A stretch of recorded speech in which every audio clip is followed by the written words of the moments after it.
I feel like every conversation that I have had since social distancing began as a result of the coronavirus pandemic has either begun with or used as a conversation starter the question, what are you reading, watching, listening to that is getting you through and feeding your soul at this moment?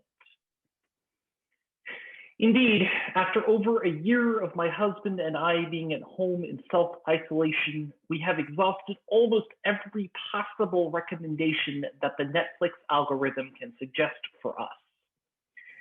After watching season 3 of Stranger Things, season 2 of Umbrella Academy, every cooking competition show we could find, and after taking at least a good week to sit and process whatever the heck Tiger King was, we have found ourselves now going back to rewatching and re-binging some of our old favorites that we only usually come back to once a year, and admittedly, only out of boredom.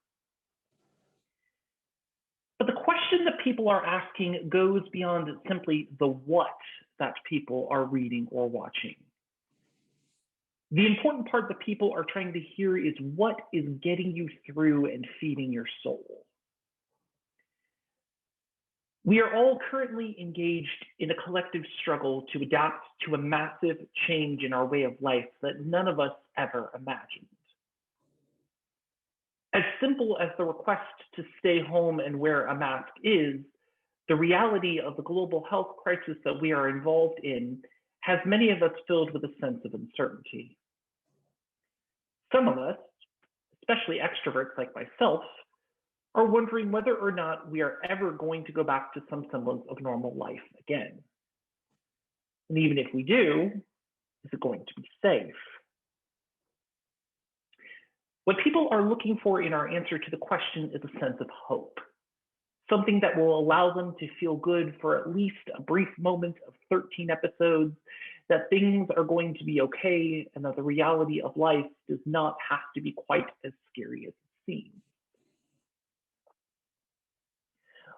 One of the sources of hope and inspiration that I have kept coming back to at this time is a song entitled All Will Be Well, written and performed by singer-songwriter and minister at First UU Church in Austin, Reverend Meg Barnhouse.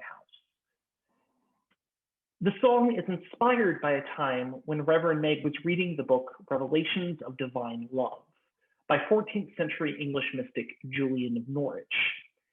Famous for its immortal and inspirational quote, "All will be well, and all will be well, and all manner of things will be well." In the song, Reverend Meg has an imagined rhetorical conversation with Julian of Norwich, in which she questions the possibility of that statement, fervently asking Julian if she has not considered the reality of things like sorrow, shame, pain, hunger, loneliness, disease, and cruelty. Unexpectedly, she receives a response from Julian in which she names the feelings that Reverend Meg shares and alludes that she feels heavy from them as well. However, she also invites her to consider the beauty of what good there is in the world.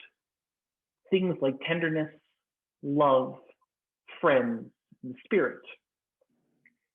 The song ends with the continued repetition of Julian's famous mantra, "All will be well, all will be well, all manner of things will be well." The song has become a go-to for me for the selfish reason that I am needing to hear those words right now. As much of an optimist as I consider myself, it is taking every ounce of my optimism to stay positive. And I would be lying if I said that I wasn't feeling depleted most days. It gives me the feeling that there are others who are bearing the weight of everything that is going on in the world, and there is no need to feel like I am bearing it alone, or that I have to bear it alone. It also serves as the reminder that I sometimes need to give myself, the one that I'm usually concerned with giving to other people, that there is always a sense of hope in the world, depending upon where your perspective lies. Aside from it being one of my favorite songs and for the emotions it brings up, It is eerily fitting when you consider the incredible story of the person of Julian of Norwich that the song has as its inspiration. Julian of Norwich herself is a rather enigmatic figure. Not very much is known about her early life, including what her actual name was. Even the exact date of her birth and death are unknown. Most scholars agree that she was born in late 1342 and died sometime after 1416. She lived her entire life in the city of Norwich in eastern England, which was considered to be the second most important merchant city in England after London at the time. It was also, as a result of being a major center for trade and commerce, a city that was ravaged by the bubonic plague, the infamous Black Death that swept across Europe in the mid-14th century and is estimated to have killed anywhere from 75 to 200 million people. It reached Norwich when Julian would have been around 6 years old, but evidence suggests that Julian came from a considerable amount of money and would have been sheltered at Carrow Abbey, southeast of the city, and educated by the Benedictine nuns who resided there. Some scholars believe, based on her writings, that Julian had some experience with being a mother, and although she survived the plague, it is suspected that her family and children may have been casualties of it. Not much else is known of Julian's life until about the 1370s, when Julian would have been in her early 30s, and she presented herself to St. Julian's Church with the intention of becoming an anchoress. An anchoress is a person who, for religious reasons, withdraws from secular society so as to be able to lead an intensely prayer-oriented, ascetic, or Eucharistic-focused life. Unlike hermits, they were required to take a vow of stability to remain in place, usually choosing to be enclosed in a cell that was attached to a church. When a woman chose the life of an anchoress, she would often undergo a religious ceremony similar to a funeral rite, where she would be considered dead to the world.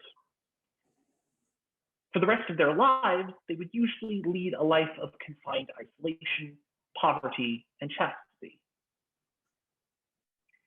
As bleak and austere as the life sounds, Julian would actually have continued to live a life that had a relative amount of freedom. She had financial support from members of the church.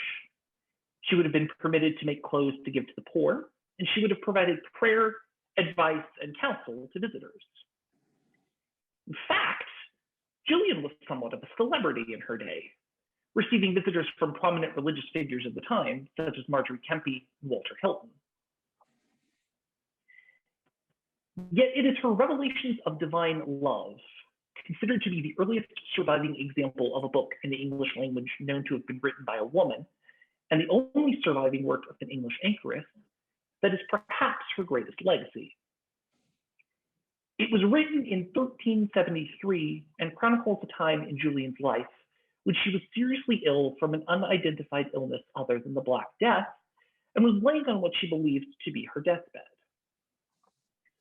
Over the course of several hours in one night, she claims to have received 16 mystical visions, or showings as she called them, related to the Passion of the Christ that culminated in a final revelation that occurred the following evening.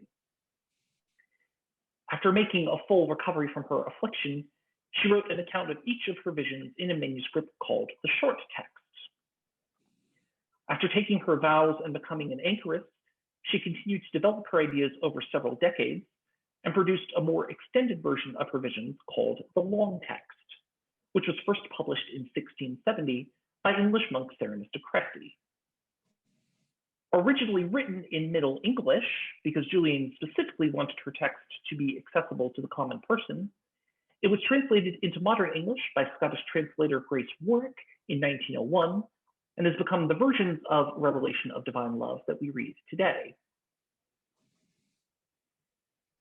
The parallels between Julian's life and the reality of the coronavirus outbreak we are going through today are staggering.